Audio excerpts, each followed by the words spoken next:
I don't know if that's enough room. I'm standing here playing the chimes. Huh? I don't think it's gonna be enough room for me when I'm standing here. Well, I was just prepared to talk. That's Okay. why I'm sitting. Okay. That sounds good. You can see me. Ooh, look at the light. That's terrible. Yeah. Wow, that's really bad. It's bad no matter what. This one's good though. Yeah. That one's okay. It's just Is this covered? Oh, I forgot. Is this it right here? Because of the residue with the tape. It's probably what it is. Oh. Let's see. Did it clear up at all? No. Not really, but Not really? That's okay. It's for sound, so. It's for sound only? No, I mean, this is about sound. Right. I got you. That's. I didn't even notice that. I'm pretty sure that's what it is, though. Yeah. Well, it's okay. Because, you know how these things are. I just don't want the camera on most of the time while you're talking to people. Well, let's just go ahead and, not that anybody's here, but it's going to be here forever. Okay. Okay, YouTube. Once again, we have all kinds of unusual challenges with putting these together for YouTube. And I apologize. I canceled the scheduled one and had to start a new one. Here we go. Welcome to tonight's presentation of Cosmic Chimes and Chanting in honor of the alignment tonight, February 28th, from, well, it's not just tonight. It's going to last until March 4th or 5th. But it's a rare planetary alignment. And tonight we're going to have a Cosmic Chimes and Chanting session in honor of this alignment. And before we get started, I want to introduce you to the tones. I always start with Anpu, the opener of the way. Each one of these chimes represents a different planet and constellation. And if you look at I'm sorry YouTube, the image is really blurry, but hopefully the sound is coming through. We'll transfer it later. We'll transfer it later? Yeah, the video from TikTok. Yeah, we can do that. Yeah. So these represent the alignment. And I know they said Jupiter is in the alignment, but Jupiter is way over across the sky. It's in it's not in Venus, it's not in Pisces or Aquarius. Let's see, I have it here. It is way on the other side, over by Cancer. Cancer. But they say they included it in the alignment. So I don't know why they did that, but I don't have it. It's a harmonic triangle. I don't have it in this. I'm just focusing on the traffic jam. And if you notice the video I posted at the beginning, the introduction video, it has the 13-month system as well as the 12 zodiac system. So we're going to be talking about that. But the traffic jam that I have arranged here, we always start with Anpu, and then we have Mercury and Venus and Mars and Chiron and Neptune in sidereal Pisces, and then we have Mars and the Sun in sidereal Aquarius, and Pluto is in sidereal Capricorn. But since I have Saturn over here, I said Mars, but I meant, oh, this one is Saturn, this one's Mars. It's hard to see with these fancy lights. I put the tone for the grounding, which also represents Geb. Let me see, this is Mars, and this is Saturn. Okay, there we go. All right, and then in the Western system, where's that video? We have, it's not too much different. I guess, yes, more of them in Pisces and not Aquarius. So we have, in the Western system, we have Saturn in Aries, Neptune in Aries, and then Venus, Mercury, the Sun, Mars, Venus, Mercury, and the Sun in Sidereal Pisces, and Mars and Pluto in Sidereal Aquarius. But for this system, which I'm dealing with the chimes in the 13-month sidereal system. So after we have a little discussion, I will have the Cosmic Chimes and Chanting with a acoustic guitar accompaniment. So before we begin with the music, I wanted to talk to Tim, introduce Temuel on guitar. And he's somebody that I talk to a lot about astrology, so I wanted to talk a little bit about this alignment. Sounds fun. Yeah, yeah, so let's start with what do you think about the two systems, the 13-month system and the 12-month system? It's funny, I was thinking about that when you just said it. What I gathered from it, from my studies, is that from what I've learned, that the 13 system is for like the charting the path of your soul over a long period of time, and the 12 astrology system is more of your day-to-day cycle of how you want to keep track of that. That's what I've learned too. You learned the same thing, okay? Yeah, that the Earth one is because the 12 months is based on the Earth's orbit around the sun. And the 13th month is based on, like you say, your purpose, your soul, things like that. So they're still, both relevant. I just choose to focus on the 13th month because it represents how the stars and planets actually move. Like physically where they are right now. Yeah, that's a problem that I have with the 12 system. Is that it doesn't represent actually where they physically are at the moment. Right. It's not based on anything, and it's not based on nature. Right. Yeah. Gotcha. And it was fixed 4,000 years ago. That's how it was 4,000 years ago. But and then as an astronomer, when I first got into metaphysics, it was something I really wanted to learn. Like, well, why do astronomers hate astrology? And then once I found out why, because they don't line up. Yeah, it's not real. So right. Yeah. Okay. So that's one of the questions. So the 13, the 13 system, it makes it real for you. Yes. Gotcha. Yes, and because I remember when in 1997 I had like a breakdown. I cut off my locks were all the way past my derriere, and I cut them out because I went outside. I had an ephemeris, and it said the moon was in Taurus, and I looked at the sky and I was like, the moon is not in Taurus right now. It's just not. It's not in Taurus. And then I got really upset. I was like, I know they have some weird reason for why it's, why they explain why it's not in Taurus, and according to their calculations, I think this is a sign behind, so it would have been in Aries. And I was like, well, that doesn't make any sense to me. That, and then they even have a little section to show the galactic alignment, like how far in degrees are we from the galactic plane. And they acknowledge that we're moving closer and closer to being in the galactic plane. So if you acknowledge the galactic plane, then how can you ignore Ophiuchus? Because Ophiuchus is towards the very center of the galaxy. When you look at Ophiuchus, you're looking at towards the center. So how can you ignore that? And so that's why I let it go. Understood. Okay. Anyways, that was a good discussion.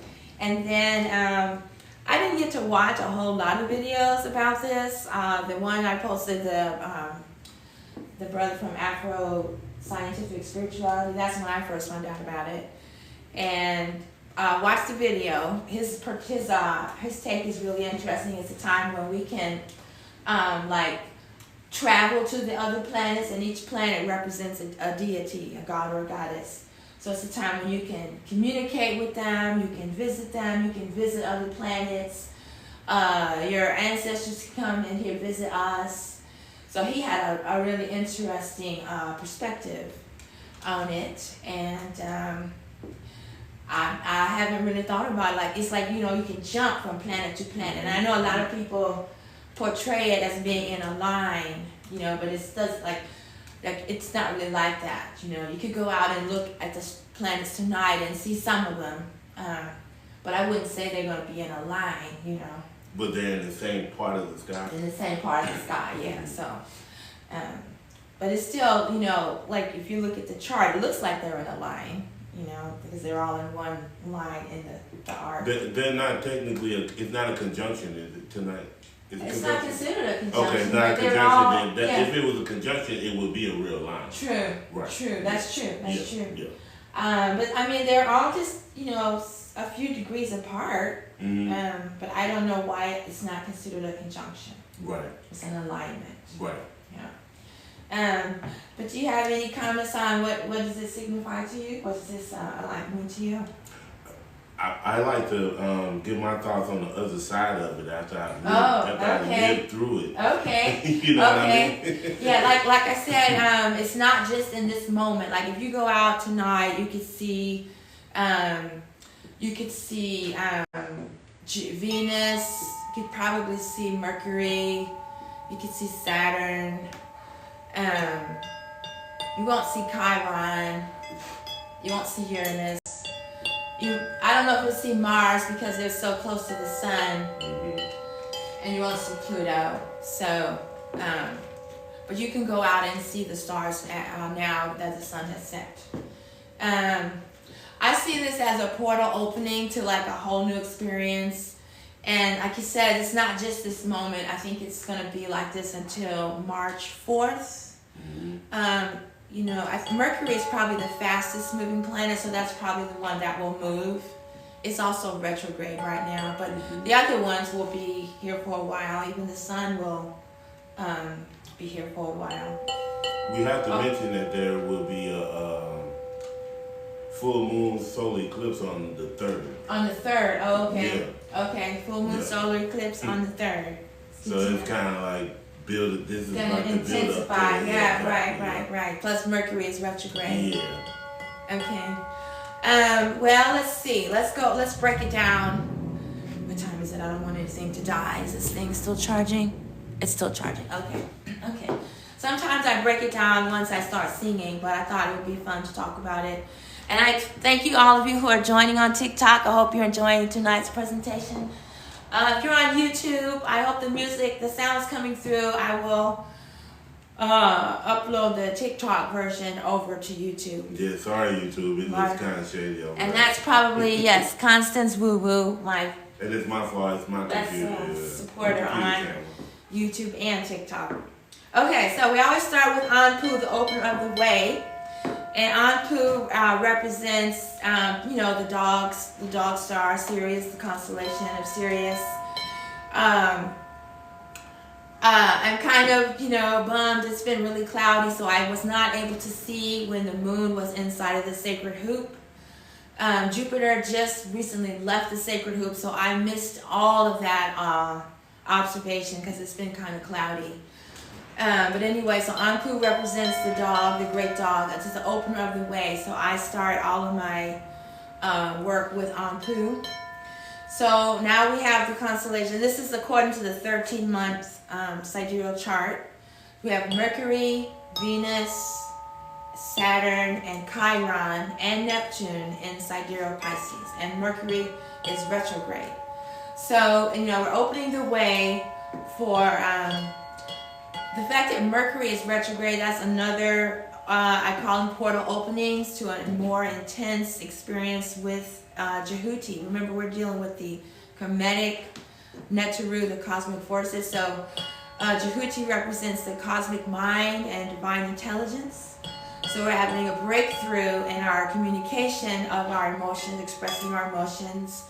Heteru, goddess Heteru, is considered the strongest, most powerful goddess because she was able to have that experience where her ego overtook her and she became Sekhmet and was sent to earth to eliminate the unrighteous, but she got so full of herself, her egoism, that she started eliminating the righteous as well. And so she had to go through a spiritual process to reclaim her divinity. So she's considered the most powerful goddess. And so here again, we're in Pisces.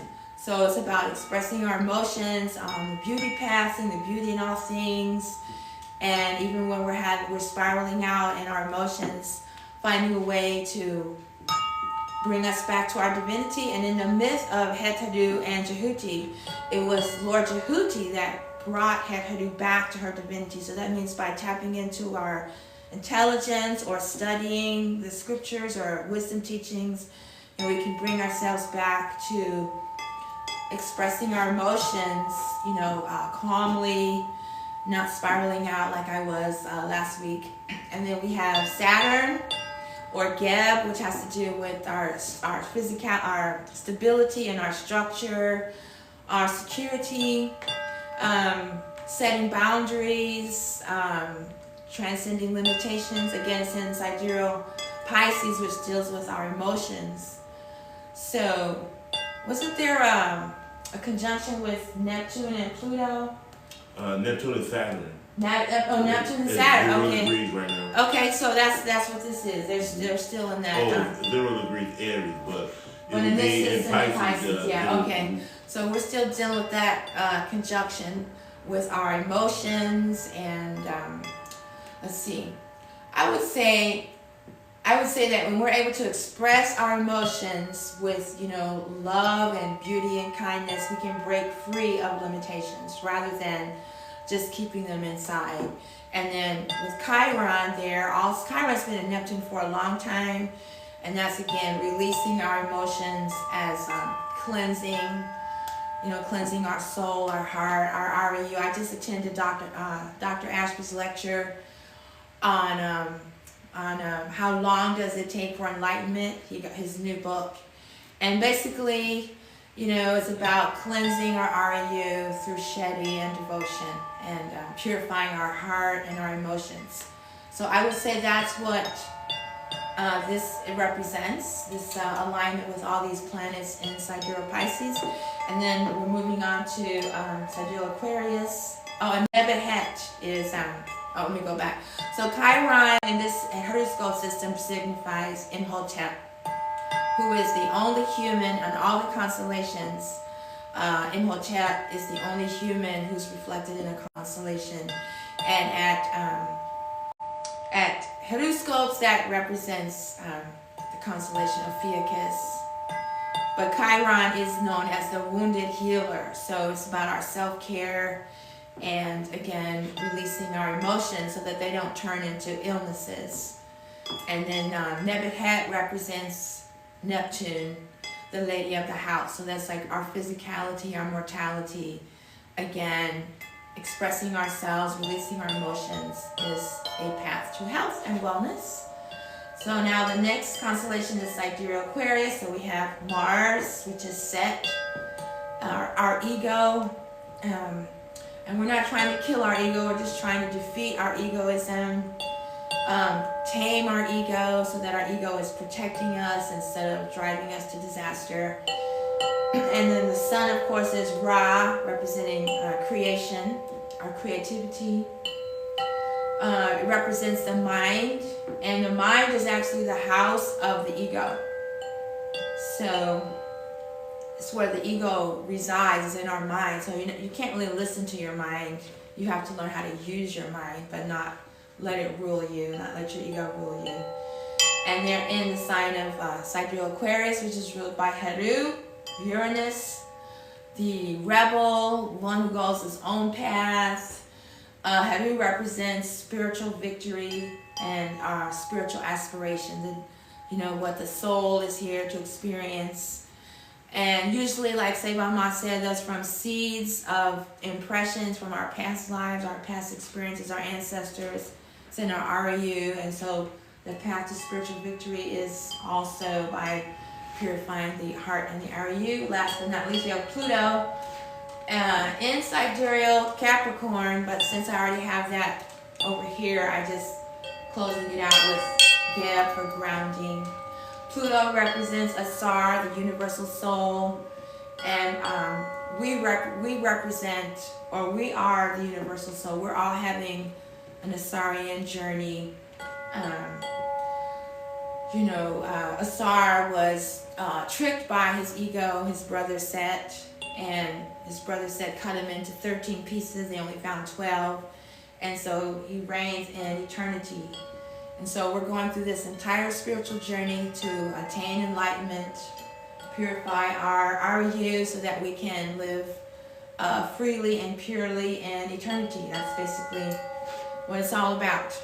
Okay, so that is our introduction and our discussion about this. Do you have any comments or anything you want to share before we get started? No, it's good. That's good. Okay.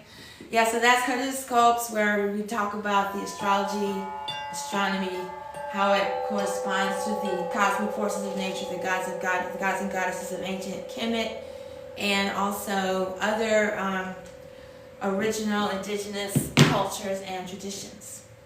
Alright, so we're going to go ahead and start. I'm going to begin with the Om bowl for grounding and connecting to the earth and our root chakra. And when we're opening, we go counterclockwise. And of course, I'm going to just chant Om.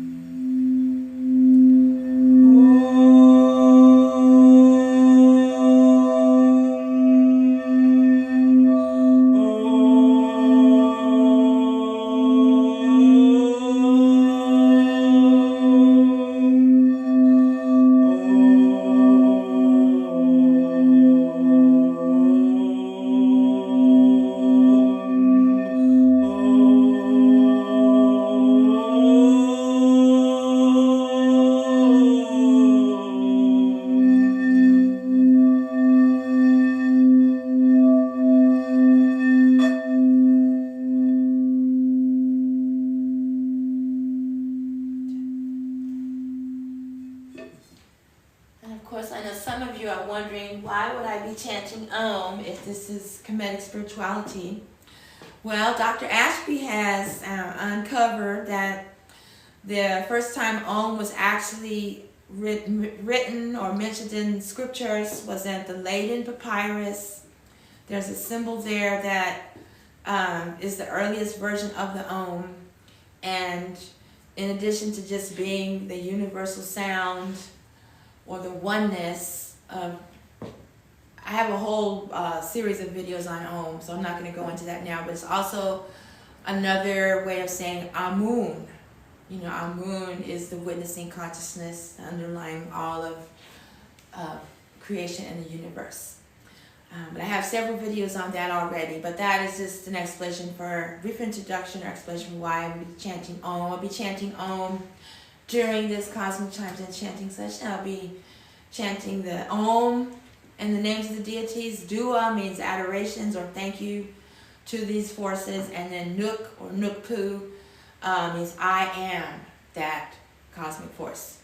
So we're not just making adorations to the deities, we're awakening these forces within ourselves, and we're aligning with the alignment of them in this moment. And it always brings me a lot of peace and joy and satisfaction, and I'm grateful to be able to experience this with you and share with my dear friend, brother Temuel Bey Jones, aka Cream Jones Media, who's been the guitarist for my music projects for I guess a decade now when I'm in Chicago.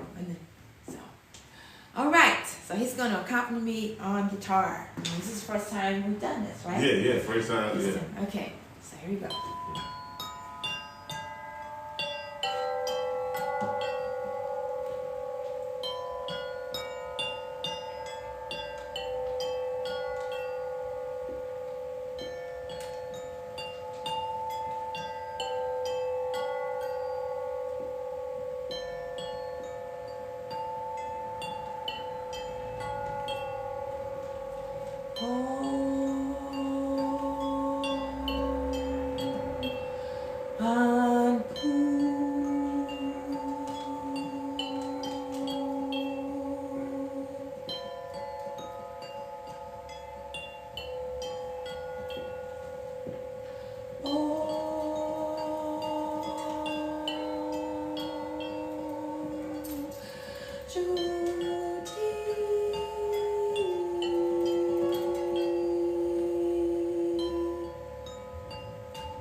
Thank you. Thank you. All right.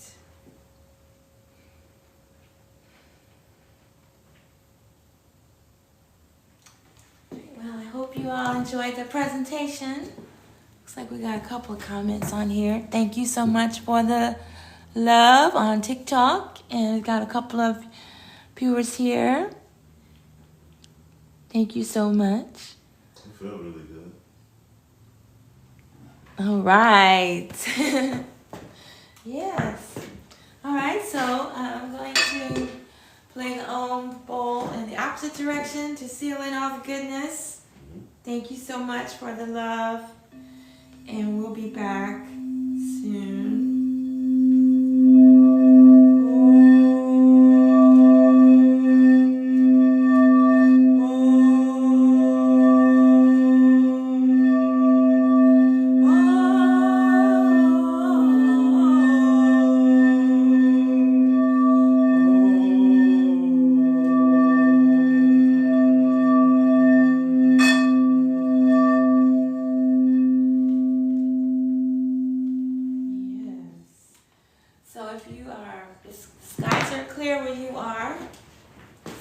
Be able to go out now and should be easy to view this alignment.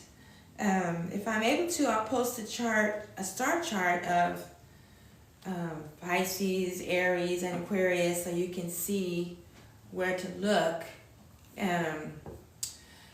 Aries is a really small constellation. It represents the horns. And by the way, Aries corresponds to our moon consciousness, a witnessing consciousness. And Pisces and Aquarius are like stretched out. They're kind of, you have to really look hard to see them because they're so big. But if I get a chance, I will post the star chart so you can go look at, let's see what we got. We got Mercury, Venus, Saturn, Chiron, Neptune in Sidereal Pisces, and Mars. I don't know if you'll be able to see Mars because it's in the same constellation as the sun, and you can't see these other ones until the sun sets, but they'll be in Sidereal Sidereal Aquarius, and then Pluto. You won't be able to see that with your eye. But it's just great to go out and feel the energy. Like I said, it should be in this alignment until March 4th. And again, March 3rd is the eclipse. So the full moon will be in the opposite of where we are now. Be opposite of Haru. So I guess it'd be in Leo? Sidereal of Virgo. Okay, yeah. So the moon will be in either, depending on what system. Tropical Virgo is what I said. So depending on what system you view, you'll be able to see the moon. Well, the moon will be in Leo. When you look up, you'll see it in Sidereal Leo. But if you follow the Western, it will say it's in Virgo. Yeah. Okay, so I'll do my best to post the charts of all these star charts, not just the astrological charts. Okay, Dua Atel. Thank you.